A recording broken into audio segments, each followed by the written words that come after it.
Hello everyone, welcome back to my YouTube channel. I'm Rohit and this is the day 7th of the jmeter training. In this sessions we'll talk about that duration and then size assertions. So let's understand quickly. So in our last sessions we talk about the JSON assertions, we talk about the response assertions. Now we'll talk about that duration and then timing, the size assertions. Let's understand quickly. So if you see here under this view result, we are sending the request, and once we sending the request, so definitely I'm talking about the API testing. It will be similar for the website visit also.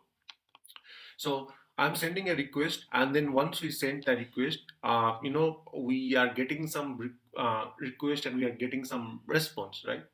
So let's say that size in byte, you can see that 1131. So this is the size we are sending, and then we are receiving something like that, right?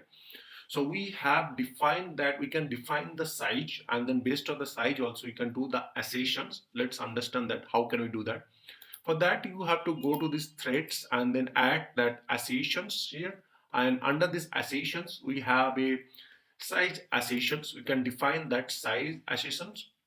Let's say that size that we are expecting, so we are expecting that 2000 or maybe less than 2000. So we are expecting that the size in byte will be less than 2000 that we are expecting, and simply we have to be just run that this things. Once we run that, we'll get that result. So let's see that we are getting result or not.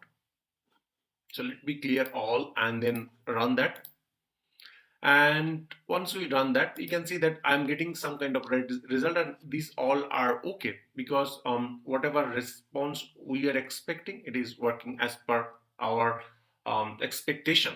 Now let's reduce the size. So instead of 2000, if we reduce that 1000, so we are expecting that 1000 byte. Let's see that if we run that, what will be happen. You can see we are getting some error, and if we open that size assertions, you can see that the count or the length is that 1128, but we have set that 1000. So because we set the 1000, and this is the data we are getting that 1100, that's the reason we are definitely getting the failure. So you mean similarly we can do this, as we can do the size assertion. Similarly we can do that timing assertions or maybe weight assertions. So let's do that. So for that, what we have to do, we have to right click, add, and then here we have to go to the assertions, and then we have to put the duration assertions, and here we need to define that millisecond. On the millisecond, how much millisecond we are expecting. Let's say that we are expecting 100 millisecond. Within the 100 millisecond it should get the result. Let's see.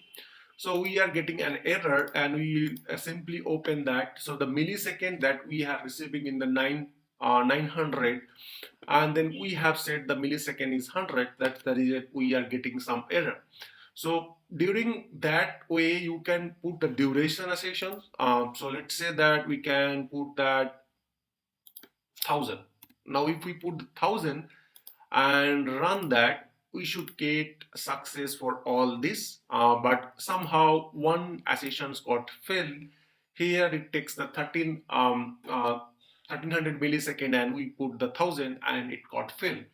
So this way even we can do that assertions on that duration. We can do the assertion on the size, we can do the assertion on the JSON, or we can do the assertion on the response. So there are various assertions, but these are the most used and important assertions that can be used during this testing. Not only that API testing, it can be used in our actual website testing also. Okay, so that's it for today. If you have any question, let me know in comment section. Thank you very much. Have a great day.